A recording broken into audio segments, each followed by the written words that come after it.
नमस्कार मित्रांनो, बांधकाम कामगारांचा मुलगा जर पदवीमध्ये शिक्षण घेत असेल तर 20,000 स्कॉलरशिप मिळणार आहे. या स्कॉलरशिपचा अर्ज कसा करायचा, डॉक्युमेंट काय काय लागणार आहेत, संपूर्ण माहिती या व्हिडिओमध्ये आपण बघणार आहोत. तर व्हिडिओ शेवटपर्यंत पहा. चॅनलवर नवीन असेल तर चॅनलला सबस्क्राईब करायला विसरू नका. तर चला व्हिडिओ सुरू करूया. या वेबसाईटची लिंक मी डिस्क्रिप्शनमध्ये देणारच आहे. होम पेजवर आल्यानंतर या ठिकाणी 2 नंबरचा ऑप्शन दिसेल, construction worker apply online for claim. या ऑप्शनवर आपल्याला क्लिक करून घ्यायचं आहे.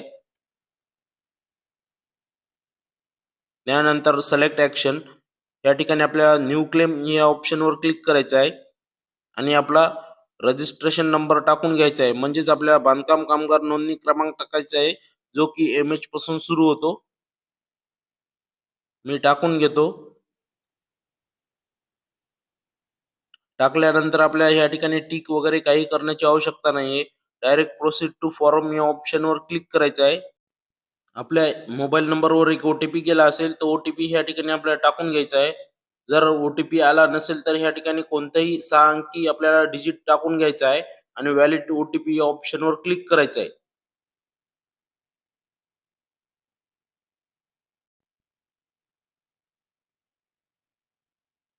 त्यानंतर ह्या ठिकाणी आपल्याला इनव्हॅलिड ओ-टी-पी म्हणेल. ओके ऑप्शनवर क्लिक करायचं आहे. रिसेंड ओ-टी-पी ऑप्शन आलेला आहे, त्याच्यावर आपल्याला क्लिक करून घ्यायचं आहे आणि आपला ओ-टी-पी टाकून घ्यायचा आहे आणि व्हॅलिड ओ-टी-पी ऑप्शनवर आपल्याला क्लिक करून घ्यायचं आहे. आपली प्रोफाईल ओपन झालेली आहे. ज्यांचं लेबर कार्ड आहे त्यांची संपूर्ण माहिती या ठिकाणी शो होईल.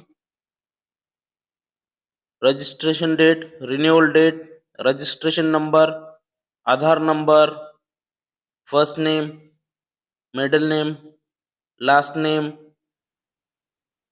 त्यानंतर mobile number, gender, marriage status. मी स्क्रोल करून घेतो.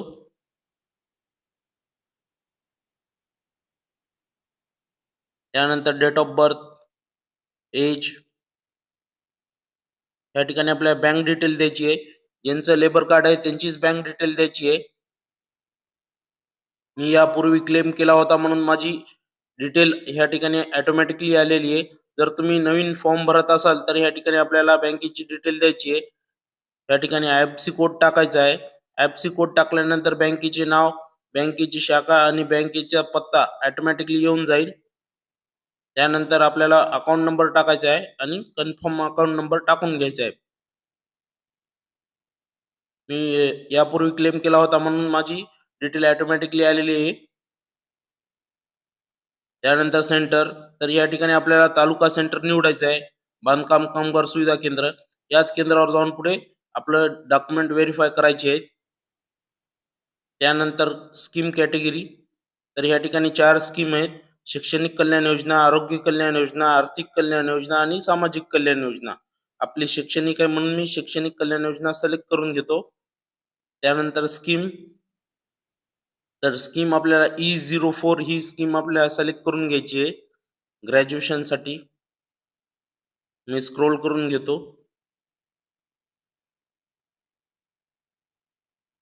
त्यानंतर आपल्या मुलाचं नाव सिलेक्ट करून घ्यायचं आहे.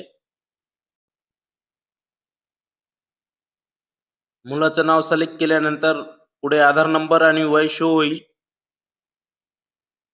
त्यानंतर कॉलेज डिटेल द्यायची आहे. जी बोनाफाईडवर आहे तीच डिटेल द्या.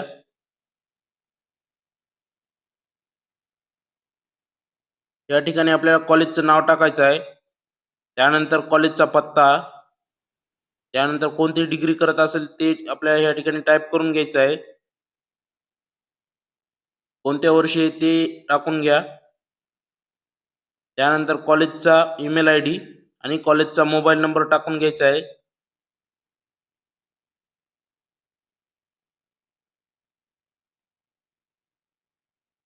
त्यानंतर ॲडमिशन डेट टाकून घ्यायची आहे. मी संपूर्ण काही भरून घेतो.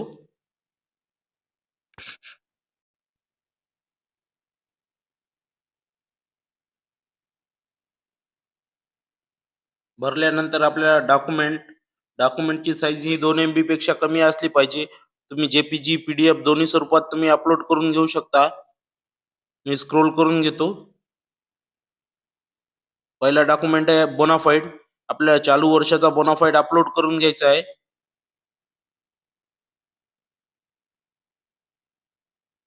या ठिकाणी अपलोड सक्सेसफुली आलं पाहिजे. त्यानंतर दुसरा डॉक्युमेंट आहे आयडेंटिटी कार्ड. चालू वर्षाचा आयडेंटिटी कार्ड आपल्याला अपलोड करून घ्यायचा आहे. तिसरा डॉक्युमेंट आहे आधार कार्ड. आपल्या मुलाचं आधार कार्ड या ठिकाणी आपल्याला अपलोड करून घ्यायचं आहे.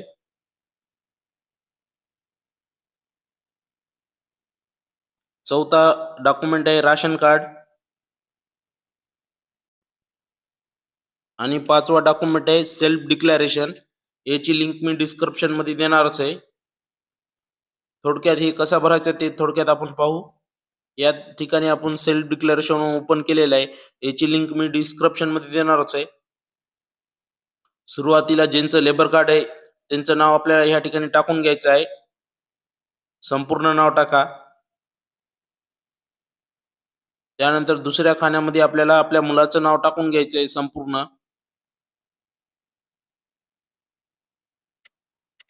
त्यानंतर ठिकाण,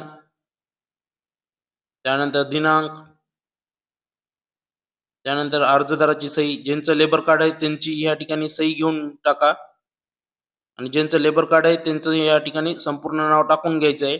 या स्वरूपात आपल्याला सेल्फ डिक्लेरेशन भरून घ्यायचं आहे आणि या ठिकाणी अपलोड करायचं आहे.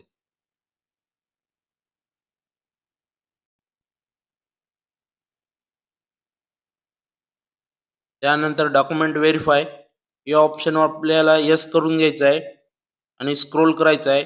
त्यानंतर व्हिजिट डेट वरी आपण एक सेंटर निवडलं होतं, बांधकाम कामगार सुविधा केंद्र.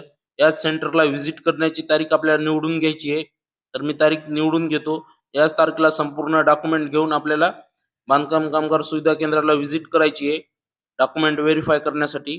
त्यानंतर या ठिकाणी टिक करायची आहे आणि सबमिट या ऑप्शनवर आपल्याला क्लिक करून घ्यायचं आहे.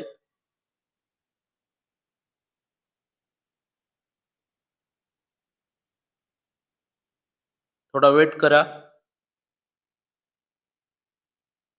आपला फॉर्म सक्सेसफुली सबमिट झालेला आहे. आपल्याला पोचपावती क्रमांक आलेला आहे. त्यानंतर ओके या ऑप्शनवर क्लिक करायचं आहे. त्यानंतर प्रिंट अपॉइंटमेंट लेटर. तुम्ही योजना पाहू शकता E04. लाभाची रक्कम ही 20,000 रुपये. जी तारीख सिलेक्ट केली होती त्या तारखेला हे लेटर आणि बाकीचे संपूर्ण ओरिजिनल डॉक्युमेंट घेऊन आपल्याला व्हिजिट करायची आहे जे सेंटर आपण निवडलं होतं त्या सेंटरला. त्यानंतर तिथे आपलं व्हेरीफाय होईल डॉक्युमेंट आणि काही दिवसातच आपल्या अकाउंटला आपले पैसे पडून जातील. तर धन्यवाद मित्रांनो. व्हिडिओ आवडला असेल तर नक्की सबस्क्राईब करा.